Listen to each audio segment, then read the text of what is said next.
Hi hello నమస్తే అండి. మీరు చూస్తున్నారు కదా, మనం మన షెడ్లోకి ఒక ట్రాక్టర్ గడ్డి అయితే తోలిచ్చామండి. ఈ గడ్డి ట్రాక్టర్ కూడా చాలా కాస్ట్ పడింది, మనకి 20,000 దాకా పడింది. ఎందుకంటే గత సంవత్సరంలో వర్షాలు తక్కువగా ఉండడం వల్ల ఎక్కడో బోర్ల కింద పండించిన గడ్డేనండి ఇది.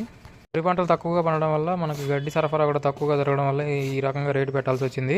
ఈ గడ్డి కొన్నాకైతే చాలా జాగ్రత్తగా వాడుకోవాలనిపించింది. ఎందుకంటే ఈ ట్రాక్టర్లో మొత్తం ఎన్ని మోపులు వచ్చినాయి అని అడిగితే 180 మోపులు వచ్చినాయి అన్నాడు. సుమారుగా ఎకరన్నర పొలం ఊడ్చి కుప్ప నూరిస్తే వచ్చిన గడ్డి అన్నాడు. నేనైతే పచ్చిగడ్డి రూపంలో రోజుకి 14 మోపులు చొప్పున 10 రోజులకి 140 మోపులు, అంటే 10 రోజులకే 140 మోపులు వేసేస్తే ఇంకొక 4 రోజులు కలుపుకుంటే అంటే మొత్తం 14 రోజులకి ఇట్లాంటి 180 కట్టలు గల ఒక పెద్ద ట్రాక్టర్ గడ్డి పచ్చిగడ్డి నేను రోజు వేస్తున్నాను అనమాట. ఇదే ఎండుగడ్డి కానీ నేను పచ్చిగడ్డి వాడకుండా మొత్తం ఇదే ఎండుగడ్డి మీద నడిపించాను అనుకో, 15 రోజుల్లో ఈ ట్రాక్టర్ గడ్డి మొత్తం అయిపోతుందండి.